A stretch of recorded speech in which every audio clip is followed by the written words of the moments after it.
ಓಂ ಶ್ರೀ ಗುರು ಬಸವಲಿಂಗಾಯ ನಮಃ.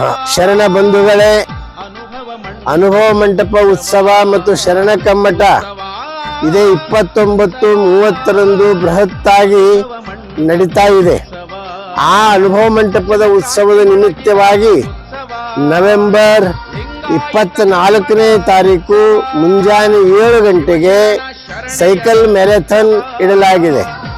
ಆ ದೃಷ್ಟಿಯಿಂದ ಯುವಕರು ಯುವತಿಯರು ಹೆಚ್ಚಿನ ಸಂಖ್ಯೆಯಲ್ಲಿ ಈ ಸೈಕಲ್ ಮ್ಯಾರಥಾನ್ನಲ್ಲಿ ಪಾಲ್ಗೊಳ್ಳಬೇಕು ಅಂತ ನಾನು ಎಲ್ಲರಿಗೂ ಕೇಳ್ಕೊಳ್ತಾ ಇದ್ದೇನೆ, ಕಳಕಳಿಯಿಂದ ಕೇಳ್ಕೊಳ್ತಾ ಇದ್ದೇನೆ. ತಾವೆಲ್ಲರೂ ಇದರಲ್ಲಿ ಪಾಲ್ಗೊಳ್ಳಬೇಕು. ಇದರ ಉದ್ದೇಶ ಸೈಕಲ್ ನಡೆಸುವಂತ ಒಂದು ಪದ್ಧತಿ ನಾವು ಇವತ್ತು ಕಣ್ಮರೆ ಆಗ್ತಾ ಇದೆ. ಅದನ್ನ ಜನಪ್ರಿಯತೆ, ಅದನ್ನು ಹೆಚ್ಚೆಚ್ಚು ಯುವಕರಿಗೆ ಆರೋಗ್ಯನೂ ಸರಿಯಾಗಿರ್ತದೆ, ವಾತಾವರಣನೂ ಸರಿಯಾಗಿರ್ತದೆ, ಪರಿಸರ ಹಾಳಾಗುವುದಿಲ್ಲ. ಎಲ್ಲಾ ದೃಷ್ಟಿಯಿಂದ ಸೈಕಲ್ ನಡೆಸುವುದು ಬಹಳ ಸೂಕ್ತ, ಅದು ಒಳ್ಳೆಯ ಅಭ್ಯಾಸ. ಅದನ್ನು ನಾವು ಮರಿತಾ ಇದ್ದೀವಿ. ಆ ಒಂದು ಅನುಭವ ಮಂಟಪದ ಉತ್ಸವದ ನಿಮಿತ್ತವಾಗಿ ಆ ಸೈಕಲ್ ಮ್ಯಾರಥಾನ್ ನವೆಂಬರ್ 24 ಮುಂಜಾನೆ 7 ಗಂಟೆಗೆ ಅಕ್ಕಮಹಾದೇವಿಯ ಮೈದಾನದಿಂದ ಅನುಭವ ಮಂಟಪದವರೆಗೆ ಇಡಲಾಗಿದೆ.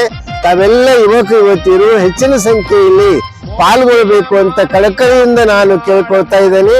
ತಾವೆಲ್ಲರೂ ಅವಶ್ಯವಾಗಿ ಇದರಲ್ಲಿ ಪಾಲ್ಗೊಂಡು ಈ ಸೈಕಲ್ ಮ್ಯಾರಥಾನ್ ಯಶಸ್ವಿಗೊಳಿಸಬೇಕಂತ ನಾನು ಕೇಳ್ಕೊಳ್ತಾ ಇದ್ದೀನಿ.